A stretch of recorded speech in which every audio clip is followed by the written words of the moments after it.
મહેસાણામાં નફાખોર વેપારીઓને લોકોના આરોગ્યની ચિંતા જ નથી। ભેળસેળયુક્ત વરિયાળી પછી હવે જીરુમાં પણ ભેળસેળના કૌભાંડનો પર્દાફાશ થયો છે।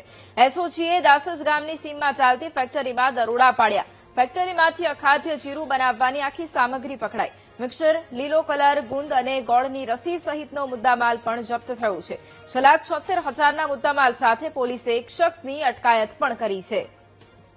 તો અખાદ્ય જીરું પકડાતા કાર્યવાહી હાથ ધરવામાં આવી છે। ભેળસેળયુક્ત વરિયાળી બાદ હવે જીરું પણ પકડાયું છે। આજ મુદ્દે સંવાદદાતા સુધીર ફોન લાઈન પર છે।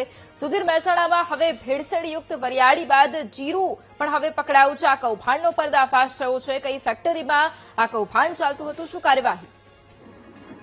જી, મહેસાણાના જે કહી શકાય કે ઊંઝામાં જીરામાં ભેળસેળનો રેકેટનો પર્દાફાશ થયો છે। જે મિક્સર, લીલો કલર, ગુંદ, ગોળની રસી, જીરાના ભૂસા સહિત પોણા 7 લાખનો મુદ્દામાલ ઝડપાયો છે। જે મહેસાણા એસઓજીએ ઊંઝા પોલીસ સ્ટેશન વિસ્તારમાં આવેલા જે દાસજ સીમમાં રેડ પાડી અને જે નકલી અખાદ્ય જીરું બનાવતા કૌભાંડ ઝડપી પાડ્યું હતું અને જે પોલીસે ફેક્ટરીમાંથી શંકાસ્પદ જીરાના જથ્થા સહિત કુલ રૂપિયા 6.76.020 નો જે મુદ્દામાલ કબજે કરી અને એક ઈસમ વિરુદ્ધ હાલ તો કાયદેસરની કાર્યવાહી હાથ ધરવામાં આવી છે। જી બિલકુલ, આભાર સુધીર તમામ જાણકારી માટે।